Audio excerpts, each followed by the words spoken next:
البتہ یہ ہے کہ اس واقعے کی جو یادگار ہے اس میں کوئی شک نہیں ہے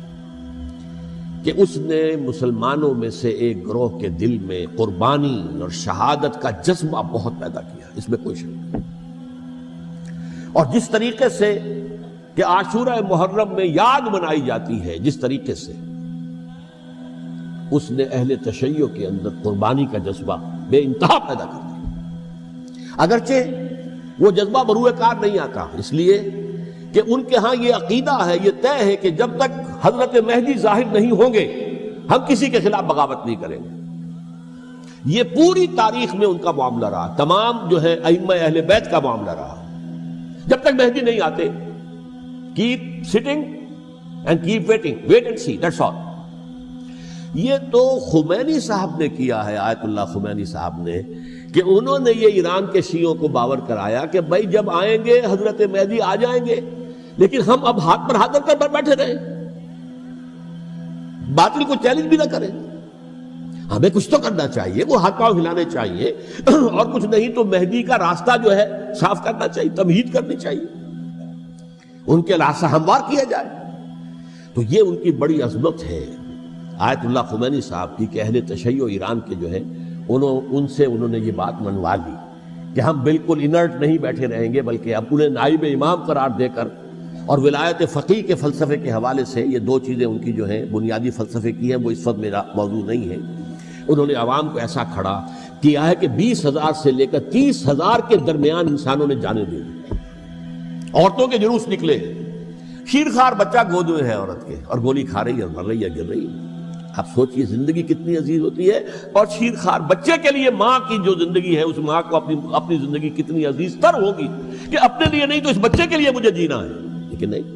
گولیاں کھائیں تو گری۔ یہ جذبہ انہی میں ہے۔ واقعہ یہ ہے کہ اہل سنت کے اندر یہ جذبہ نہ ہونے کے برابر ہے۔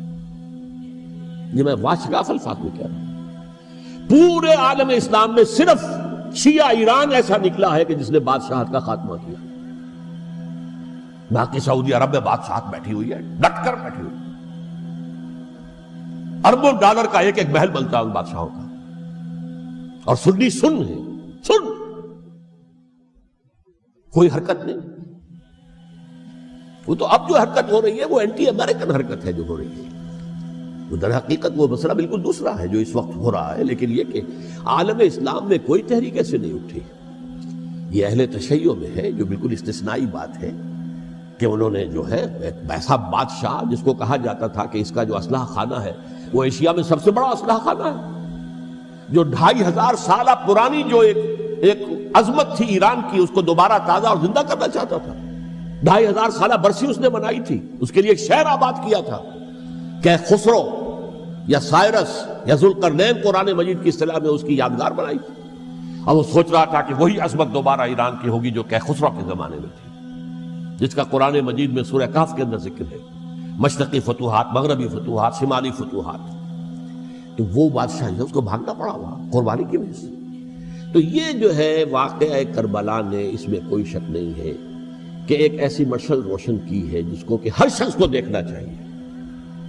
یہ بھی انسان، جیسے کہ اقبال نے ایک شعر کہا تھا غالب کے لیے، فکر انسان پر تیری ہستی سے یہ روشن ہوا ہے، پرے مرغ تخیل کی رسائی تاک ہو جا۔ تو فکر انسان پر حضرت حسین کی قربانی سے یہ واضح ہوا ہے کہ انسان کس حد تک جا سکتا ہے قربانی دینے کے لیے اپنے کسی مقصد کے لیے۔